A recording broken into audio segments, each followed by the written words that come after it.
All right, today on The Explainer, we are diving into a really big one, a vulnerability that's been hiding right at the core of the cloud for, get this, 13 years. They're calling it RediShell, and believe me, it is a massive deal. So, where do we even start with RediShell? Well, let's start with this number, 10.0. That's its severity score. And on the scale they use for this stuff, the CVSS scale, that's a perfect 10. It's the highest you can get. It basically means this thing is as bad as it gets.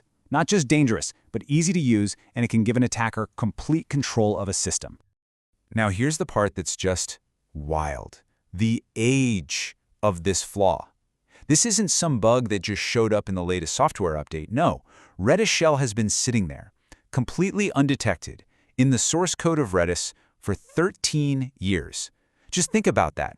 A whole decade, just lurking. A ghost in the machine, for real. And this isn't some obscure piece of software we're talking about. Redis is everywhere. It's a fundamental building block of the internet. It's used for things like caching and managing user sessions in something like 75% of all cloud setups. So when you have a flaw this bad, a perfect 10, in something that's that widespread, well, the potential for damage is just staggering. Okay, so what is RediShell exactly? What is this ghost in the machine? Let's break down how this thing actually works under the hood. Okay, so at its core, RediShell is what's called a use-after-free vulnerability. It's a type of memory bug. Now, the easiest way to picture this is imagine a security guard unlocks a really important door, but then gets distracted and just walks away, forgetting to lock it back up. Later, the system comes along and tries to use that door, assuming it's still secure, but it's not.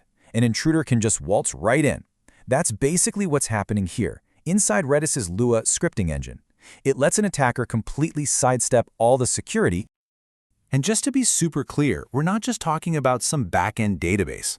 Redis is the secret sauce that makes so much of the internet feel fast. You know when you get a real-time notification on an app, or when your shopping cart instantly updates? There's a good chance Redis is working behind the scenes. And because it's so vital for that kind of performance, a bug like this isn't just a problem for one server. It's a potential problem for the entire cloud ecosystem. All right, let's talk about the scope of this thing because it is alarming. How does an attacker actually use this bug to take over a whole system? This is where the theory gets very, very real. So, researchers went looking, and what they found is, frankly, incredible. They found about 330,000 Redis servers just sitting out there, completely exposed to the internet. We're not talking about a handful of mistakes here. This is a gigantic, wide-open door for attackers. You think that's bad? It gets worse, a lot worse. Out of all those exposed servers, around 60,000 of them don't even have a password. Seriously, no password required. An attacker doesn't need to hack anything or steal credentials. They can literally just connect and start running commands. The front door is just open. So what does an attack actually look like? Well, it's a pretty straightforward 4-step playbook. First, the attacker sends a specially crafted Lua script to trigger that memory bug we talked about. Step 2, that script breaks out of its little security sandbox. Now it can run code directly on the computer. And from that point on, it's pretty much game over.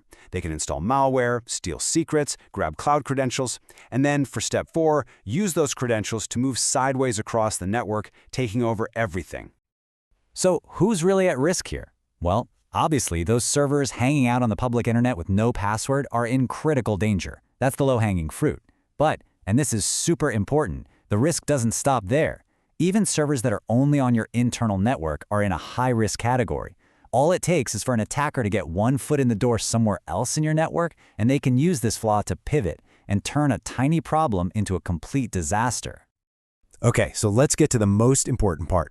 What can you actually do to protect yourself? What are the immediate fixes we need to be thinking about? All right, rule number 1, priority number 1, upgrade. You need to get the patched version of Redis installed right away, like yesterday. But patching isn't enough. This is also a good wake-up call to follow some best practices. Make sure you have a password enforced. Use your firewalls to lock down who can even talk to the server. If you're not using Lua scripts, just turn that feature off. And of course, run Redis with the lowest privileges possible and keep an eye on your logs for anything weird. Now, even though there's a fix out there, the game has changed. The vulnerability is public now, which means the race is on. It's a sprint between the good guys trying to patch and the bad guys trying to pounce. So here's a little bit of good news, for now. as of this recording, we haven't seen this being actively used by attackers out in the wild. But, and this is a huge but, that could change at any second. Now that the secret's out, it's really not a question of if someone will create an exploit for this. It's just a matter of when. And this timeline really shows you how fast this is all unfolding. The researchers told Redis about it privately back in May, which was a responsible thing to do. Redis got a patch ready and released it on October 3rd. But then, just 3 days later, all the details went public. That's an incredibly tight window for defenders to react, and it really just highlights why everyone needs to be moving on this, right now. And that really brings us to the final and most critical question. The flaw is public, the race has started, and the clock is ticking. So you have to ask yourself, and you have to ask your teams, are your systems ready for this?